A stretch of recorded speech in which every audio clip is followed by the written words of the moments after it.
Well, hello. It's Saturday morning, and Louisa, the organizer, Louisa Lara, is asking me to send the video. So I have to send my videos very soon, like right now.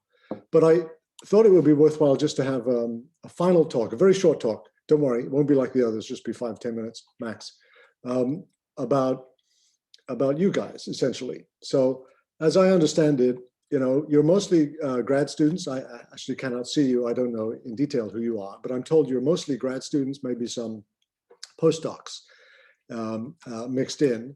And, it reminds me a little bit of when I was a grad student. That was like 110 years ago. I'm really old. But being old gives you many advantages, actually. And so, for example, I've seen thousands. Actually, I teach about 1,000 undergrads every year at UCLA. So I think I know about undergrads, and I see dozens and hundreds of grad students over the years. And so I can see patterns. And I just thought, since the purpose of this workshop in part is to get you thinking and having a discussion, I'd just say a couple words about that. And if Louisa doesn't like this video, she can just cut it out and you will never see it, in which case this is just a waste of time. But I'll just do it, it'll be very fast. So the observation is that undergrads and grad students are completely different. And the main difference is that undergrads are largely passive learners. They go to classes. Graduate students are encouraged in the US, you also take classes, but after you take some classes, you're encouraged to do research. You must do research. And there's a world of difference between doing research and taking classes. So it's a jump from passive learning to active learning. In the US, at least in the universities I've worked at, 20 or 25% of the students don't like it. They can't make that jump. So we bring in students who are really good. They get A grades in everything. They satisfy all these tests and so on. And they just can't do research because it's too wild. It's too unstructured for them. So, that means that science is best done by a certain kind of person. And it's a kind of person who can tolerate uncertainty and a certain amount of chaos. So I hope that you can all tolerate uncertainty and chaos. And I have to say that uncertainty and chaos have been hallmarks of my life so far. And I think that's true for many, many scientists. It's worthwhile to know how science works. So the old idea, when I was a preteen, the old idea was that, oh yeah, somebody comes up with a theory and then observers go out and test it. But in fact, what I see is totally different. Mostly science advances by chance.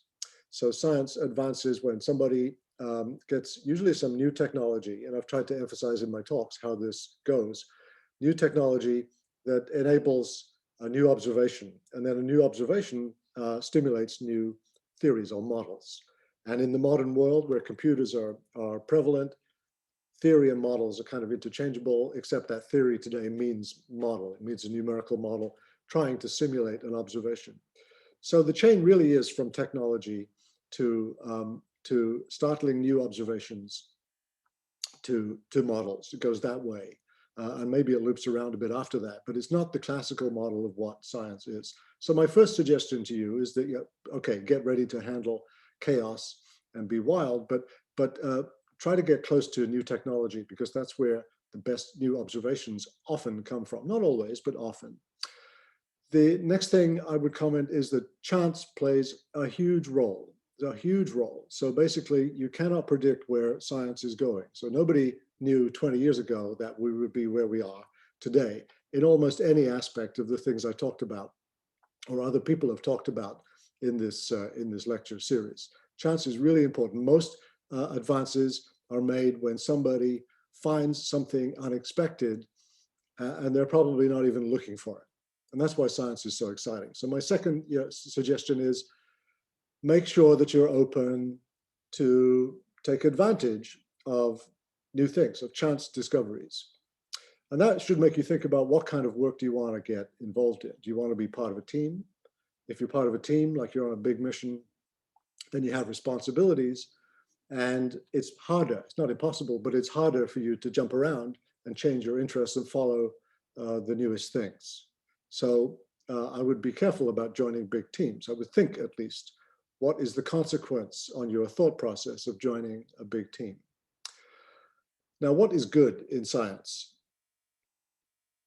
Well, to a certain extent, that's a matter of opinion.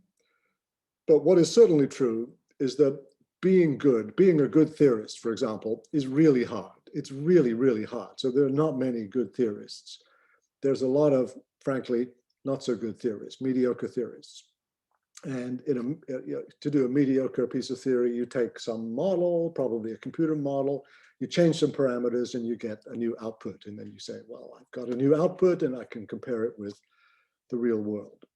But that act kind of lacks the inventiveness that went into making the model in the first place, right? So to be a good theorist or a good modeler is extremely hard, and it's appropriate to recognize that fact. Likewise, to be a good observer is extremely hard. And the reason is that nature does not want to give you a damn thing. Nature is not our friend. Nature doesn't want to help you to understand nature. You have to fight like a dog to find anything new that's worth knowing. It's just like that. It's incredibly hard, at least for me, it's incredibly hard to do anything observational because you're dealing with this reality that is not cooperative. On the other hand, it's fairly easy to be an average observer. You just take some observation that somebody has done and you copy it. So instead of observing comet number 1, you observe comet number 2. And you make an advance that way, but it's a small advance, maybe not very important. So I would say try to be aware of this difference between being good and being kind of mediocre, and try to be good. It's very hard, very, very hard. Why do I mention these things to you? Well, because if you are in fact students, as I'm told you are, you know, this is probably the kind of thing that you're thinking about. When I was a student, I didn't know what to do. Even now, I don't really know what to do. And so it's appropriate to think about the kinds of path that you might take through science. And the truth is that all of this, in my mind, is very liberating. It's very, very nice. So when I look at many graduate students, what I see is in their minds, they have this idea that they have to, that science is kind of narrow and constrained. They have to go in this direction.